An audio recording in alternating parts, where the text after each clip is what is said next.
आज तक तो आम आदमी पार्टी मनीष सिसोदिया को सिर्फ और सिर्फ कट्टर ईमानदार बताया करती थी, पर अब तो आम आदमी पार्टी मनीष सिसोदिया को भगत सिंह बता रही है, महाराणा प्रताप बता रही है, यहाँ तक कि साधु संत बता रही है, राम बता रही है। जी हाँ, आज हम इन्हीं मनीष सिसोदिया की बात करेंगे कि ईडी की पूछताछ में ये जो भगवान श्री राम से तुलना मनीष सिसोदिया की जा रही है, महाराणा प्रताप से की जा रही है, इन्हीं मनीष सिसोदिया के बारे में ईडी कोर्ट रूम में क्या दलीलें रख रही है, क्या कह रही है, वहीं उनके वकील क्या कह रहे हैं। क्या मनीष सिसोदिया जो कहकर गए थे कि मैं 7-8 महीने के लिए जेल जा रहा हूं, क्या वो सच साबित होगा? क्या मनीष सिसोदिया वाकई लंबे समय के लिए जेल जाएंगे? तो आज हम इन्हीं विषयों पर चर्चा करने वाले हैं। लगातार ईडी ये दावे कर रही है कि जो एक्सपर्ट्स कमेटी थी, सिसोदिया ने उनकी बिल्कुल भी बात नहीं मानी, उनके सुझाव नहीं माने, उनकी चर्चाएं नहीं मानी, उनकी जो बातें थी वो बिल्कुल नहीं मानी और अपनी चलाते हुए उसमें 6% प्रॉफिट से 12% प्रॉफिट कर दिया गया। तो यहाँ पर सीधी सीधी बात यह है कि वो किसी को फायदा पहुंचाने की कोशिश कर रहे थे। दूसरी बात, यहाँ पर लगातार उनके बारे में उन्हीं के लोग गवाही दे रहे हैं कि मनीष सिसोदिया का ही ये सब किया धरा है।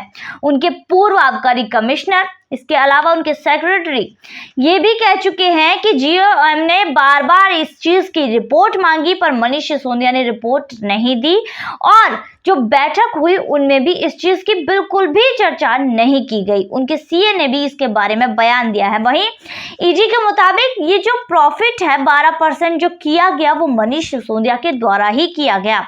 मनीष सिसोदिया ने ही ये किया और इसके लिए उन्होंने एक ड्राफ्ट डॉक्यूमेंट अपने सचिव अरविंद को दिया, जो कि केजरीवाल के घर से दिया गया था और इस डॉक्यूमेंट के आधार पर, ड्राफ्ट डॉक्यूमेंट के आधार पर फाइनल रिपोर्ट तैयार करने के लिए कहा गया। आपको बता दो, ये ईडी दावे कर रही है, ईडी जो आरोप लगा रही है कि 6% से जो 12% प्रॉफिट किया गया ये दलाली के रूप में किया गया और इसको यूज भी इसी तरह किया गया। वहीं दूसरी तरफ विजय नायर के जरिए लगातार साउथ ग्रुप से विजय नायर ने इनकी बात कराई, जिसके बाद इनसे जो साउथ ग्रुप है उनसे 100 करोड़ रुपए मिले, जिसके बदले में इन्होंने यहाँ पर होलसेल डिस्ट्रीब्यूशन और इसके अलावा रिटेल जोन के लाइसेंस इनको दे दिए। तो इतना बड़ा यहाँ पर घोटाला किया गया जो कि आरोप लग रहे हैं। वहीं ईडी आरोप लगा रही है कि जो पीएस है, जो इनके पीएस है, वो भी कह चुके हैं कि उनके नाम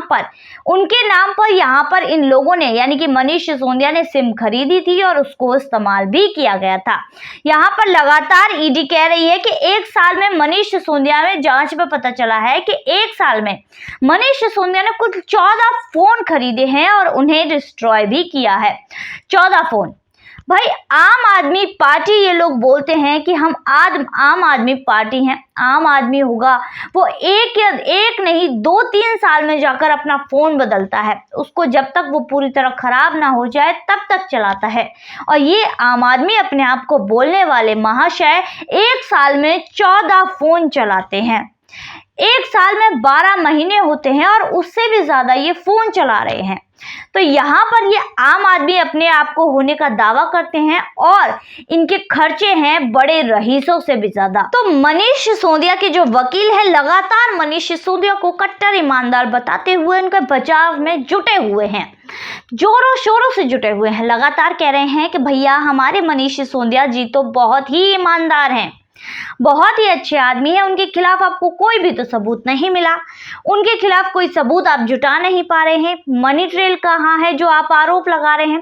तो भैया मैं आपसे पूछना चाहूंगी कि ये जो आपके मनीष सिसोदिया जी जिन पर लगातार ये मनीष सिसोदिया जिन पर मनी ट्रेल का वो लगाते हैं, लालचन लगाते हैं, तो उनके खिलाफ इनके पास कोई सबूत है जो वो लंबी सी लिस्ट लेकर आ जाते हैं नामों की कि इसने मनी ट्रेल ये सारे ईमानदार नहीं है, झूठे हैं, ये सारी चीजें कहते हैं, क्या इनके पास कोई सबूत रहता है? वहीं दूसरी तरफ लगातार यहाँ पर ईडी आरोप लगा रही है कि इनको पैसा मिला है। तो वकील कह रहे हैं कि कहाँ है पैसा, जबकि एजेंसियां कहती आ रही हैं कि वो जो पैसा है वो यूज कर लिया गया है, गोवा चुनाव में यूज कर लिया गया है, पर फिर भी इनको समझ नहीं आता है और लगातार ये कह रहे हैं कि पैसा कहाँ है, पैसा कहाँ है।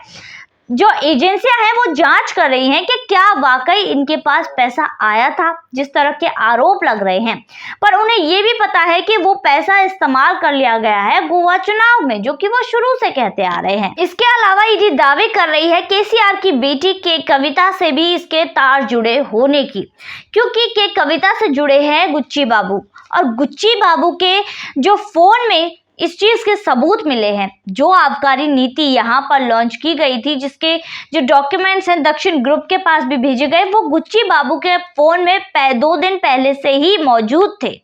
तो वो यहाँ पर कैसे आए? तो इसमें यहाँ पर कहा गया है कि ये 2 दिन पहले विजय नायर ने सिग्नल ऐप से इनके फोन में भेजे थे, जो कि इनके फोन में मौजूद थे। वहीं यहाँ पर जो ये तार है, लगातार बहुत बड़ा ये एक ग्रुप था जिसने ये पूरा कारनामे को अंजाम दिया, जैसा कि आरोप लग रहा है।